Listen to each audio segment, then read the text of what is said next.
100. Yıl Üniversitesi'nde radyoloji 2. sınıfta okuyorum. Ben interneti şu anki dönemimizde kullanış şekline göre yanlış kullanıldığı için harama giden bir yol olarak görüyorum. Müslüman gençlerin bugün buna çok dikkat etmesi gerekiyor. Ve buna karşı tedbir alması gerekiyor. Eğer ki zaruri bir ihtiyaç halinde o internete tek başına özellikle gitmemesi gerekiyor. 100. yıl hazırlığın sınıfında okuyorum. Düşündüğümüzde bugün üniversitelerin kendi çapındaki o ahlaksızlığı zaten gözler önündedir. Biz bunu inkar edemeyiz. Hangi üniversitede, hangi şehirde olursa olsun üniversitelerin ahlaksızlıkları almış başına gidiyor. Ayrıca bir de öğrencilerin internet belası şu an başına çıkmıştır. Neden? Çünkü zaten üniversitelerin ahlaki durumunu hepimiz biliyoruz. Bir de bunun interneti olan düşkünlüğü yan yana geldiği zaman bu sefer öğrencilerin o ahlaksızlığı bir kat artmaktadır. Çünkü öğrenciler kendilerini internetten alamıyorlar. Ve bir nevi hani zina evi tabiri kullanacağımız bugün üniversiteler de internet kafeleri de zaten o insanları bu zinaya teşvik etme amacı bu şekilde güdülüyor. Çünkü bugün ilim yuvası niyetiyle kullanacağımız internet kafeler ne yazık ki bugün fuhşiyatın ya da pisliğin, yani öğrencilerin ya da insanlar ahlakının orada bırakıp da ahlaksız bir şekilde çıktığı ortamlar olmuştur. Ve insanlar bu internet kafelerde edindikleri o ahlaksızlıkları kendi hayatlarında olsun, üniversitelerinde olsun, hatta sınıflarında olsun bu gibi uygulamalarla karşı karşıyadılar. Bu nedenle yetkililerden ricamız budur. Bu internet kafelerle ilgili gerçekten ciddi bir tedbir. Yani baktığımızda internet şu an çok gelişmiş durumda. Bizler araştırma yapıyoruz, internette çok farklı bilgiler elde ediniyoruz. Fakat farklı amaçlarla kullanıldığında bu bilgiler daha kötü amaçlarla kullanılıyor. Ve şu an baktığımızda öğrenciler hani araştırma yapmaktan çok zaman geçirmenin derdindedirler. Ben zamanımı nerede geçireyim ve koştukları ilk yer internetler oluyor.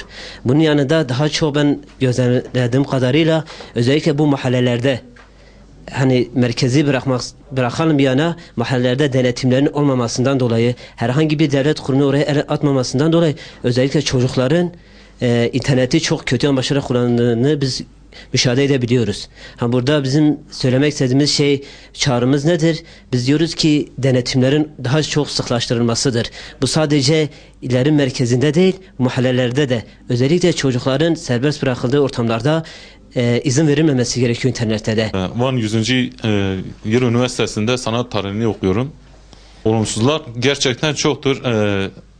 Özellikle şunu açıklamak istiyorum. Yani bizim mesela hocalar gerçekten hocalarımız bir ödev verdikleri zaman bunu internet üzeri veriyorlar ve ister istemez biz de internetlere gidip bu şeyden istifade etmek istiyoruz. Mesela ödevlerimizi çıkarıyoruz.